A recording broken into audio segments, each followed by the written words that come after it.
नमो अरिहन्ताणं नमो सिद्धाणं नमो आयर्याणं नमो उवझायाणं नमो लोय सव्साहूणम्। काल शुद्धि का वर्णन चल रहा था। रोहिणी नक्षत्र। रोहिणी एक व्रत है, उस व्रत की अपेक्षा से अत्यंत सुंदर नक्षत्र है, परंतु दीक्षा की अपेक्षा मुनियों के लिए ये शुभ नहीं है। देखिए उसका फल क्या लिखा। रोहिणी तस्तपोग्राही सदा सुभोजनं व्रजेत परक्षेत्रे व्यताच्युत्वा पुनर्दीक्षामवाप्नुयात् सप्तत्याब्दायुरेवायं श्रावण्येनात्र जीवति। रोहिणी नक्षत्र में दीक्षा लेने पर श्रेष्ठ भोजन प्राप्त होता है। अन्य स्थान पर गमन करके दीक्षा छूट जाती है और 70 वर्ष की आयु रहती है। और साथ में एक बात और लिखी है कि पुनर्दीक्षा भी होती है। तो अभी एक ऐसा सत्र हुआ था कि जब रोहिणी नक्षत्र में दीक्षा हुई थी, तो उस सत्र में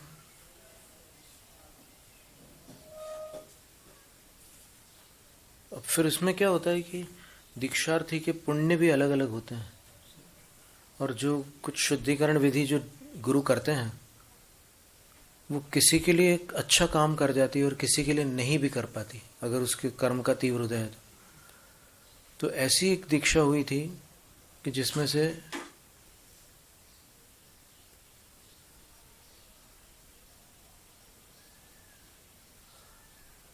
कईयों की आयु पूर्ण हो चुकी है असमय में, और दीक्षाएं भी छूट चुकी हैं। अभी तक उन्होंने पुनर्दीक्षा नहीं ली है, जिनकी छूटी है, और जिनकी आयु पूर्ण हो गई सो होगी। ये भी एक बड़ी बात है।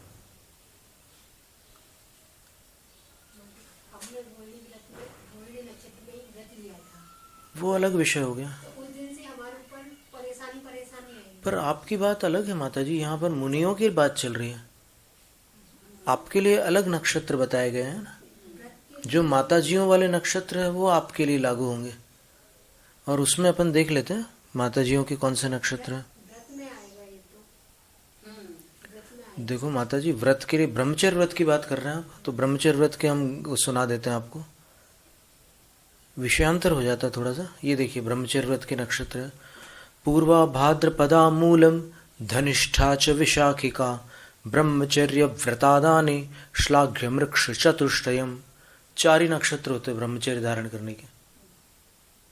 अब कोई इमरजेंसी आ जाए तो बात अलग है, लेकिन इसमें लिखा है पूर्वा भाद्रपदा एक नक्षत्र है, दूसरा नक्षत्र है मूल, फिर धनिष्ठा नक्षत्र है और विशाखा नक्षत्र है। तो रोहिणी नक्षत्र जो है ना वो शुक्र की राशि है ना। रोहिणी जो है वृषभ राशि का नक्षत्र है। तो यहाँ शुक्र को पहले ही वर्जित करके रखा है ज्योतिषों ने। वैराग्य मार्ग में शुक्र को लेना ही नहीं है आपको, क्योंकि शुक्र संसार मार्ग का कारक ग्रह है ना। शुक्र दुर्बल हो तो फिर वैराग्य मार्ग दृढ़ होता है, अथवा शुक्र अबाधक हो तो वैराग्य मार्ग दृढ़ होता है। ये एक चर्चा है, मैंने ज्योतिष की भाषा ऐसे बोली जाती है। वैसे देखा जाए तो जैसे कहते हैं ना कि शनि तुम्हारा परेशान कर रहा है, तो इसका अर्थ ये नहीं है कि शनि ग्रह किसी संख्यात मनुष्यों की 29 अंक प्रमाण राशि में से किसी एक आदमी को पकड़ के परेशान कर रहा है शनि ग्रह। ये उसका अभिप्राय नहीं है, ये ज्योतिषों की भाषा है। उसका अर्थ ये है कि शनि ग्रह तुम्हारा जिस राशि में और जिस अंश में अवस्थित है और जिस भाव में अवस्थित है और जिस अंश में, अंश का अर्थ है डिग्रीज में, कितनी डिग्रीज का है, वो वक्री है या मार्गी है, इन सब बातों को लेकर के आपके पूर्व कर्मों का गणित इसमें से निकाला जाता है। तो जैनाचार्यों को इतना विवेक तो था, जो ज्योतिष का वर्णन उन्होंने किया है महापुराण के उत्तरखंड में है, आदि पुराण के दूसरे भाग में, पद्म पुराण के पहले भाग में है, जो उन्होंने ग्रहों का वर्णन किया है, हनुमान जी की कुंडली का वर्णन किया है, और फिर अन्य भी कुछ पुराण पुरुषों की कुंडलियों का वर्णन किया। तो ये एक बोलने की भाषा होती है। इसका अर्थ ये नहीं है कि वो आचार्य मिथ्या दृष्टि थे, कि वो ऐसा मानते थे कि शनि देवता जो हैं, शनि देवता है ना, ज्योतिष के देवों में जो शनि देवता है वो किसी के साथ इस प्रकार से सबको परेशान करते रहते हैं, ऐसा थोड़ी मानते हैं आचार्य महाराज।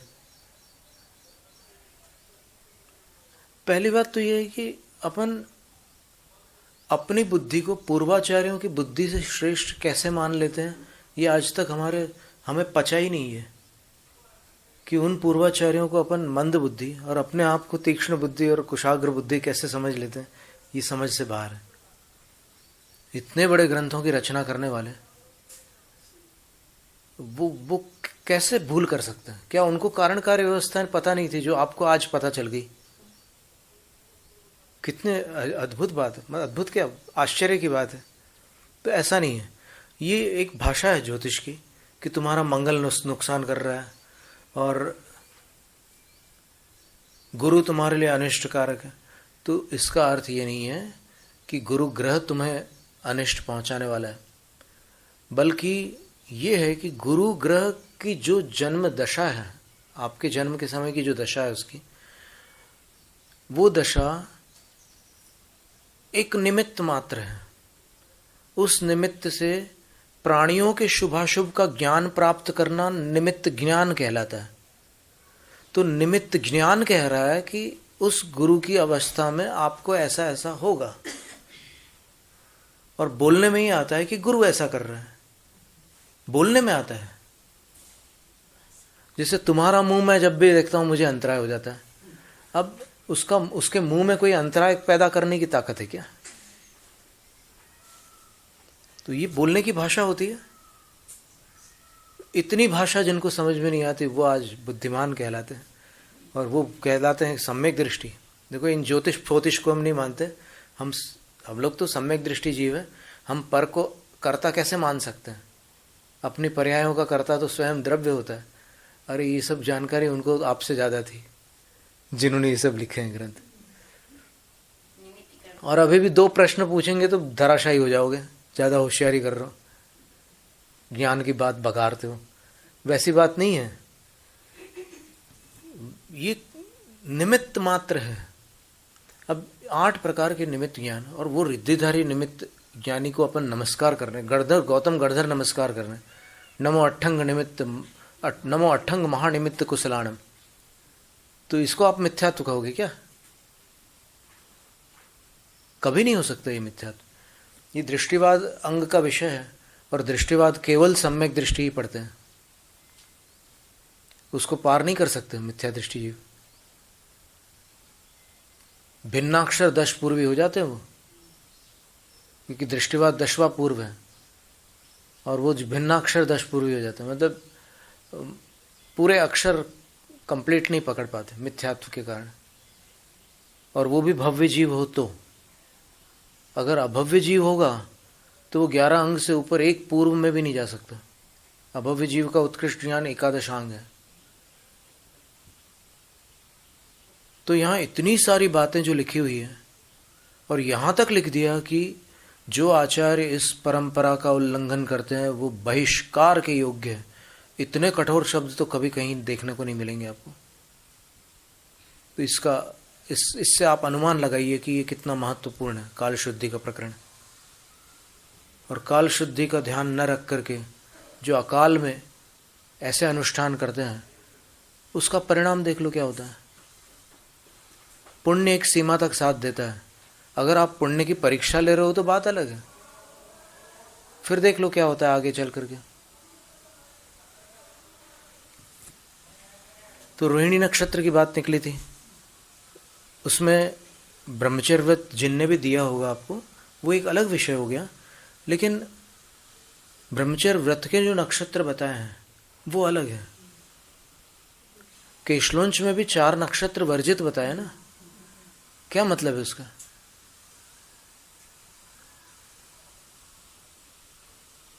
दीक्षा नक्षत्र भले ही हो, दीक्षा के दिन वो स्पेशल एक प्रथम केशलोंच होता है, पर एक सामान्य जो केशलोंच उसके बाद का जो क्रम होता है उसमें 4 नक्षत्र वर्जित है।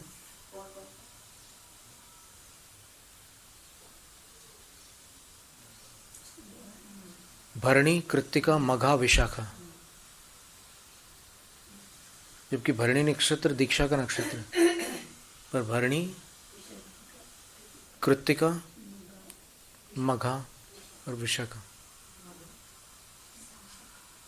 दीक्षा के लिए बहुत अच्छे नक्षत्र है। तो वो दीक्षा वाला केशलोंच अलग होता है, उसको अपन नित्य क्रम में नहीं, वो क्या है कि वो विधिगत केशलोंच है, और ये आवश्यक नहीं, ये 28 मूल गुणों में केशलोंच है, वो दीक्षा विधि का केशलोंच है। और दीक्षा से पूर्व केशलोंच का वर्णन हमने आज तक जितने ग्रंथ पढ़े हैं, अब हम संख्या नहीं बताना चाहते कितने ग्रंथ पढ़े हैं, लेकिन उतने ग्रंथों में कहीं भी हमें वर्णन नहीं मिला कि दीक्षा के पूर्व केशलोंच किया जा सकता है। दीक्षा की विधि को छोड़कर हमने स्वयं 4 केशलोंच किए हैं दीक्षा से पहले, लेकिन उसका पोषण किसी आगम शास्त्र में हमें मिला नहीं है। एक भी आचार्य ने उसकी पुष्टि नहीं की है। अभ्यास के रूप में केशलोंच कर लो, काय का अभ्यास? अभ्यास के रूप में नग्नत्व होता है क्या अभ्यास के रूप में? तो फिर एक का अभ्यास और दूसरे का अनभ्यास क्यों? व्यर्थ की बात है वो। स्थिति भजन होता है क्या अभ्यास के रूप में? तो अकेले केशलोंच को क्यों अभ्यास के रूप में ले रहे हो? अभ्यास वाले तो बात बनती नहीं है। जो कायर है वो ऐसे बात कर सकते हैं, जो वीर है वो एक बार वैराग्य होता है केशलोंच अपने हाथों से उखाड़ के फेंक देते हैं बालों। क्या उसमें डरने का और क्या अभ्यास करने का?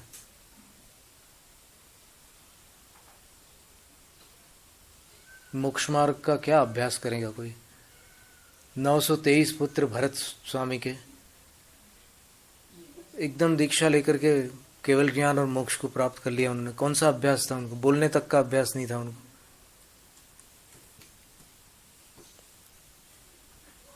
ये काल ऐसा है कि इस काल में जो भी जैसा भी कर रहा है, कोशिश तो अच्छा ही कर रहा होगा, ऐसा हम अनुमान लगाते हैं कि उसका अभिप्राय तो अच्छा ही होगा, लेकिन अगर उस अभिप्राय का आगम से उल्लंघन न हो तो फिर अपन उसका अनुमोदन कर सकते हैं, उसका समर्थन कर सकते हैं। लेकिन यदि आगम से उल्लंघन होता है और फिर वो उसके जो तर्क होते हैं वो कुतर्क के रूप में सामने आते हैं, तो फिर थोड़ा ओजस्वी वाणी में उसका निराकरण करना आवश्यक हो जाता है। और कितने लोग दीक्षा लेते हैं केशलोंच करने वाले? अभी सैकड़ों लोग केशलोंच करते हैं और जिंदगी में दीक्षा नहीं लेना उनको कभी। फिर क्या मतलब निकला केशलोंच करने का? काय का अभ्यास कर रहे हैं? अगले जन्म का अभ्यास कर रहे हैं क्या? ये सारी बातें हैं। तो अब अपन आगे बढ़ते हैं। दीक्षा का वर्णन तो जितना था उतना किया है। हाँ? पक्की बात है वो तो। केशलोंच में ऐसे आवाज निकल जाए, आंखों से आंसू आ जाए।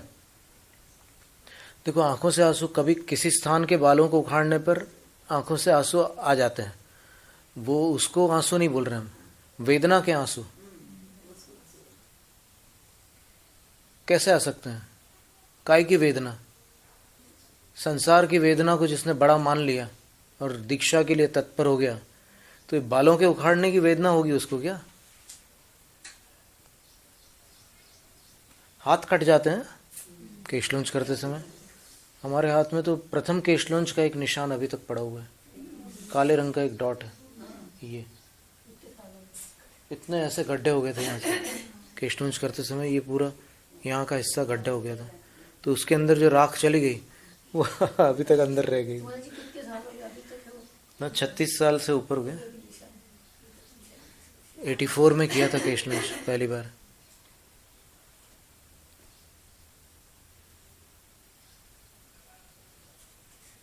वैराग्य में उतार चढ़ाव आता है, पक्की बात है।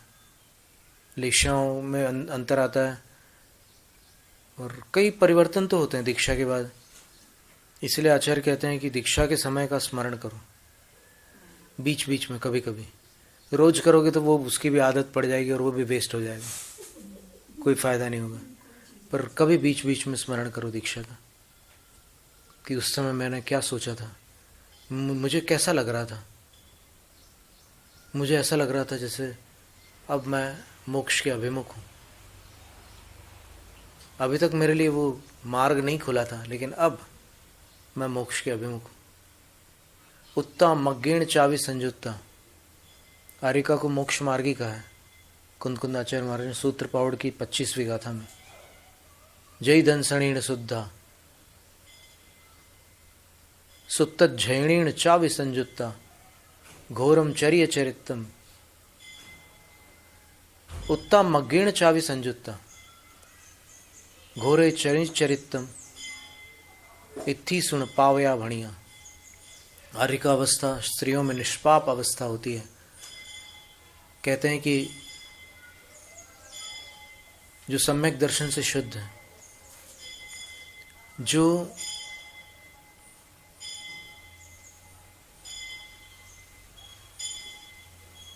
घोर चारित्र का आचरण करते हैं, वे आर्यिकाएं मग्गेण संयुत्ता, वो मार्ग से संयुक्त होती है, मोक्ष मार्गी होती है।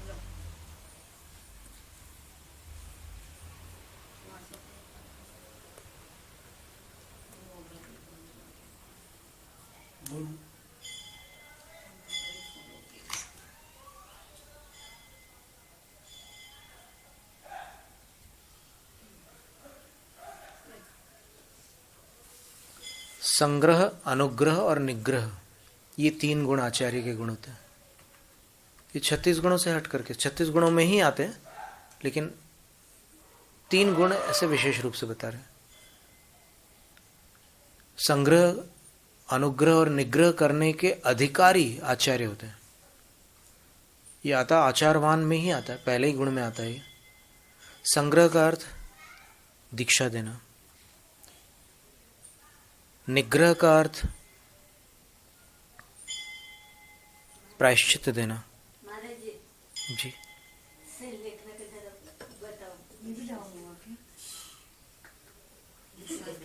संलेखना का अभी कैसे बताएं?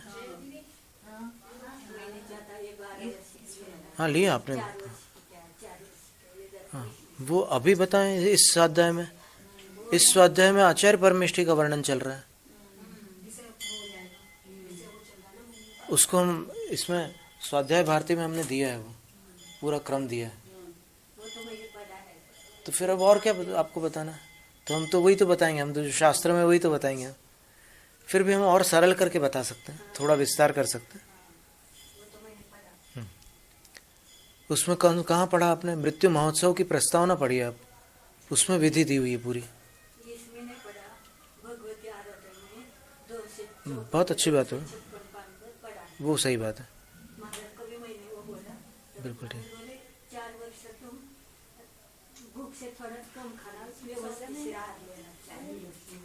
बस तो आपको चिंता ही क्या, आचार्य गुरु का निर्देश साक्षात मिल रहा है, तो फिर कोई विकल्प ही नहीं है आपको। तो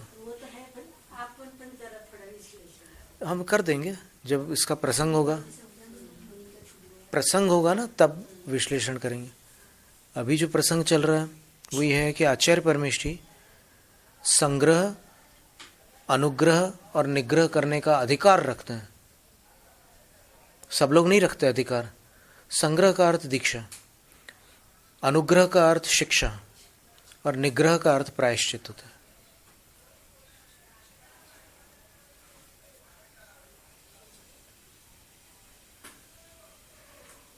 द्रव्य, क्षेत्र, काल और भावों की शुद्धि पूर्वक जो दीक्षा दी जाती है उसको संग्रह कहते हैं। और 12 वर्षों तक जो 4 अनुयोगों की शिक्षा दी जाती है उसको अनुग्रह कहते हैं। ये शिक्षा काल 12 वर्ष का होता है।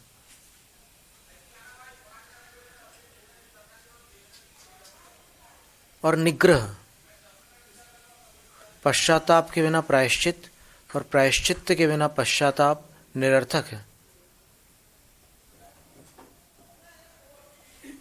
और प्रायश्चित के बिना कठोर तपस्या भी अपना फल प्रदान नहीं करती, यथेष्ट फल प्रदान नहीं करती। तो आचार्य परमेष्ठी के, अब देखिए 2 प्रकार के आचार्य बता रहे हैं। एक सामान्य आचार्य हैं और एक वो आचार्य हैं जो चतुर्विध संघ के आचार्य हैं। तो एक आचार्य क्या करते हैं, वो अपने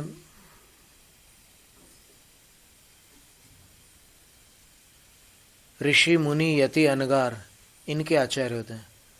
और दूसरे आचार्य जो होते हैं वो मुनि आर्यिका क्षुल्लक क्षुल्लिका, श्रमण श्रमणी क्षुल्लक क्षुल्लिका, इनके आचार्य होते हैं। तो इन दोनों में क्या अंतर होता है?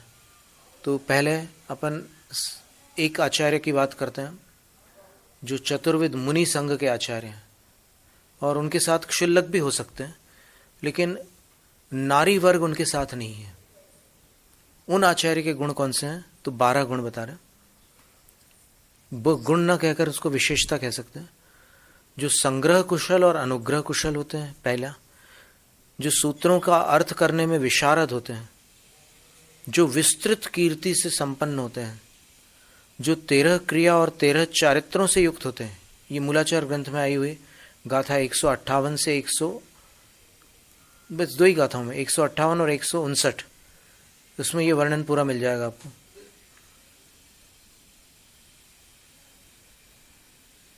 जो ग्राह्य और आदेय वचनों से युक्त होते हैं, यानी उनके वचन ग्रहण करने योग्य भी होते हैं और उसके अनुसार चलने योग्य भी होते हैं।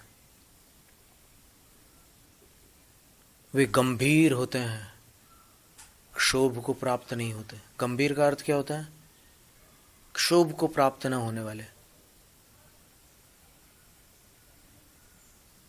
जरा जरा सी बातों में उनको राग द्वेष उत्पन्न नहीं होते। वे दुर्धर्ष होते हैं। दुर्धर्ष का अर्थ होता है प्रतिवादियों से अपराजित रहना। दुर्धर्ष शब्द का अर्थ गंभीरो दुद्धरिसो, गाथा है ना मूलाचार में। ये शब्द आपको स्मरण में होंगे, कभी आपने सुने हो कानों में, गंभीरो दुद्धरिसो, ये शब्द है। वे शूरवीर होते हैं, अर्थात उन्हें किसी का भय नहीं होता। वे धर्म प्रभावनशील होते हैं, उनका स्वभाव ही होता है धर्म की प्रभावना करना। वे भूमि के समान क्षमाशील होते हैं। वे चंद्रमा के समान सौम्य होते हैं। वे समुद्र के समान स्वच्छ होते हैं। क्या सुंदर गुण है। ऐसा लगता है कि एक एक गुण पर एक एक काव्य लिखा जाए, पूजा की एक एक पंक्ति बन जाए इस पर। जयमाला में भी आ सकते हैं ये गुण। अब दूसरे जो आचार्य हैं, जो मुनि आर्यिका क्षुल्लक क्षुल्लिका, इन सब के आचार्य हैं, उनका बता रहे हैं। वे धर्म प्रेमी होते हैं। वे धर्म में दृढ़ होते हैं। वे संवेग संपन्न होते हैं। वे पाप भीरु होते हैं।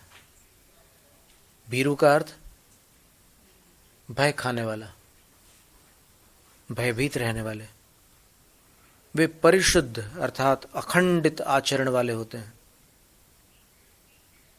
वे दीक्षा, शिक्षा, व्याख्यान आदि उपकारों द्वारा संग्रह करने में कुशल होते हैं।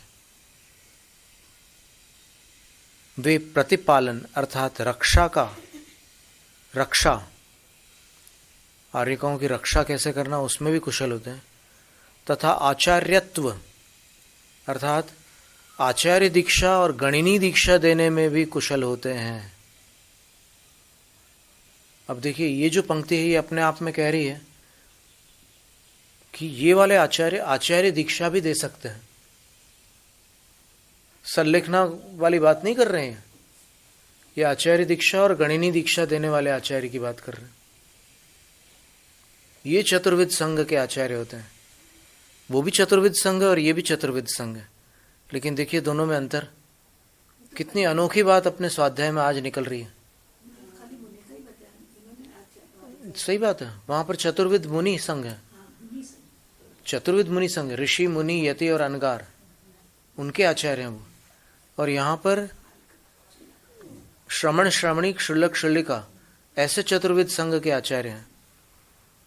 तो कितनी बड़ी बात है कि वो आचार्य पद भी दे सकते हैं, गणिनी पद भी दे सकते हैं। और फिर वे निरंतर आरक्षणा से युक्त होते हैं अर्थात हितोपदेश प्रदान करते हैं। हमेशा कोई हित की बात कर देंगे वो। कभी भी आप उनसे मिलो, एक आध सुविचार आपको मिल जाएंगे। और फिर कहते हैं वे गंभीर अर्थात गुणों की अपेक्षा अगाध होते हैं, बहुत गहरे होते हैं वो। मतलब उनमें जितना भी डूबो ऐसा लगता है कि अभी तो तल बहुत दूर है, इतने गहन होते हैं। वे दुर्धर्ष अर्थात स्थिर चित्त होते हैं। वे मितवादी होते हैं अर्थात अल्पभाषी होते हैं। अधिक नहीं बोलते ये आचार्य, आर्यिकाओं वाले जो आचार्य हैं कम बोलते हैं। वे अल्प कौतूहली होते हैं अर्थात अपने में कुछ रोचकता को लिए हुए होते हैं। कोई ऐसी चीज होती है उनमें कि सबको रुचि बढ़ती है उनके तरफ, ऐसे होते हैं। वे चिर दीक्षित होते हैं। ये विशेषण थोड़ा अलग विशेषण, और एक विशेषण वो आचार्य और गणिनी पद देने वाला था। चिर दीक्षित होते हैं। वे गृहीतार्थ अर्थात आचार शास्त्र, प्रायश्चित आदि में निष्णात कुशल होते हैं।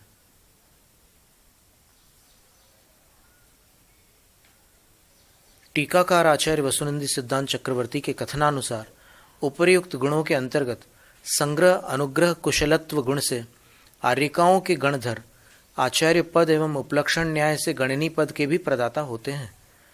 शास्त्रों में गणिनी आर्यिका द्वारा आर्यिका दीक्षा के प्रचुर उदाहरण होने से जिन शासन में आचार्य नहीं अपितु गणनी आर्यिका ही आर्यिका दीक्षा प्रदान कर सकती है, यह अभिप्राय ग्राह्य नहीं है।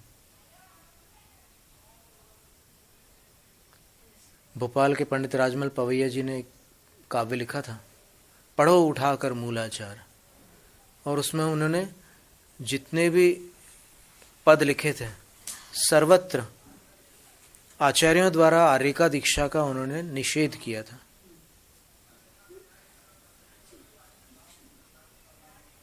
और आज भी कई ऐसे विद्वज्जन हैं और कई ऐसे साधुजन हैं जिनकी ऐसी धारणा है कि आचार्य आर्यिका दीक्षा नहीं दे सकते। लेकिन यहाँ पर दो प्रकार के आचार्य बताएं मूलाचार ग्रंथ में। अगर एक बार वो अवलोकन कर लें, आलोडन कर लें, पठन कर लें, तो फिर उनकी धारणा परिवर्तित हो सकती है, परिष्कृत हो सकती है। कई बार चूक से भी धारणाएं दूषित होती है ना, तो उसको सुधारा जा सकता है। और यहाँ तो हम गाथा के क्रमांक के साथ आपके समक्ष ये विषय प्रस्तुत कर रहे हैं, जिससे कि जो अन्वेषण करता है वो सुविधा का अनुभव करे। वो उन क्रमांक की गाथाओं को देख करके देख ले कि वहां पर क्या लिखा हुआ है। आचार्य द्वारा आर्यिका दीक्षा दिए जाने के भी चरणानुयोग एवं प्रथमानुयोग में अनेक उल्लेख उपलब्ध होते हैं, जिनमें से कुछ निम्नांकित हैं। मूलाचार ग्रंथ, चतुर्थाधिकार, गाथा 183-184 में आर्यिका के दीक्षा शिक्षा प्रदायक आचार्य का उल्लेख उपलब्ध होता है। महापुराण ग्रंथ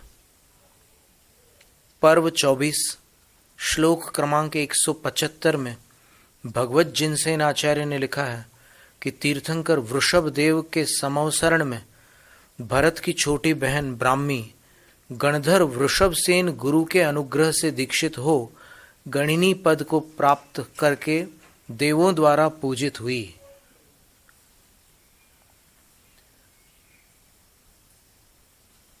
क्या सुना आपने? वहां कोई और था ही नहीं दीक्षा देने वाला आदिनाथ भगवान के समवसरण में।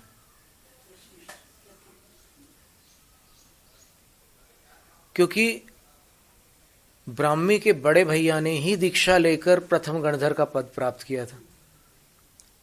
अब ब्राह्मी दीक्षा ले रही है तो दीक्षा कौन दे रहा है? मूल श्लोक में क्या लिखा है? हम आपको श्लोक भी पढ़ के सुनाते हैं। भरतस्यानुजा ब्राह्मी दीक्षित्वा गुर्वनुग्रहात् गणिनी पदमार्याणाम सा भेजे पूजिता मरेः। ये श्लोक है। इसका अर्थ है कि भरत की अनुजा, अनुजा यानी छोटी बहन ब्राह्मी, गुरु अनुग्रहात दीक्षित्वा, गुरु के अनुग्रह से दीक्षित हुई। गुरु कौन थे वहां? आदिनाथ भगवान तो तीर्थंकर भगवान थे। गुरु जो थे वो वृषभसेन गणधर थे, तो उनकी कृपा से दीक्षित हुई और आर्याणाम गणिनी पदम भेजे। उन्होंने आर्यिकाओं के गणनी पद को प्राप्त किया और अमरे ही पूजिता जाता। वहां समवसरण में 12 सभा के अंदर जो भी होता है वो सम्यक दृष्टि होता है, तो वहां के सम्यक दृष्टि देवों के द्वारा ब्राह्मी आर्यिका पूजा को प्राप्त हुई। ये भगवत जिनसेन आचार्य महाराज लिख रहे हैं। तो आर्यिकाएं पूज्य हैं, ये इस कथन से सुतराम प्रमाणित हो जाता है, क्योंकि समवसरण में जो पूज्य है वो अन्यत्र अपूज्य नहीं हो सकते। जो 3 लोक के नाथ के समक्ष पूज्य है वो अन्यत्र अपूज्य हो ही कैसे सकती है? अब पूजा का अर्थ क्या है, ये अपने मन की परिभाषा से नहीं निकालना। जो अर्थ शास्त्रों में आचार्यों ने बताया है वही अर्थ निकालना। नहीं तो अभी फट से कह दोगे, जैसे एक बार ऐसा हुआ था, 2 बार हो चुका है। एक बार तो मंगावली में पूज्य हमारे विद्या गुरु निर्यापक समय सागर महाराज श्री ने कहा कि आपको जो ये लोग इच्छा में इच्छाकार करते हैं वही एक प्रकार की पूजा है। और ऐसा ही कथन एक प्रशम सागर महाराज श्री हैं, आचार्य वर्धमान सागर महाराज श्री के संग में, उन्होंने भी यही कहा कि ये भी तो पूजा ही है, नमोस्तु।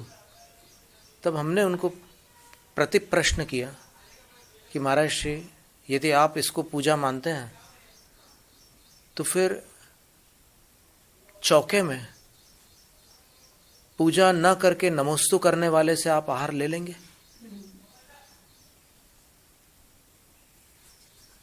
ये प्रतिप्रश्न हमने उनसे किया था। तब वो विचार मग्न हो गए थे और फिर उनको लगा तो सही कि नवोपचार विधि में नमोस्तु अलग विधि है और अर्चन अलग विधि है। तो इस पर और विचार जिनको जैसे करना हो वो स्वतंत्र है। यहाँ पर चर्चा ये निकली थी कि महापुराण ग्रंथ के अंदर भगवत जिनसेन आचार्य, बार बार हम उनका स्मरण करते हुए कहते हैं कि उन्होंने 40,000 श्लोक प्रमाण जय धवला की टीका भी लिखी है। ये वही आचार्य है।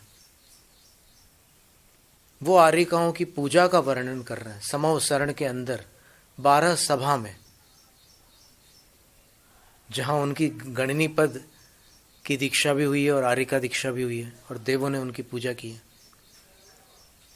कुछ तो होगा, भले समझ में ना आए किसी को, कुछ तो पूज्यत्व उनके अंदर होगा जिस कारण से वहां के सम्यक दृष्टि जीवों ने उनकी पूजा की है।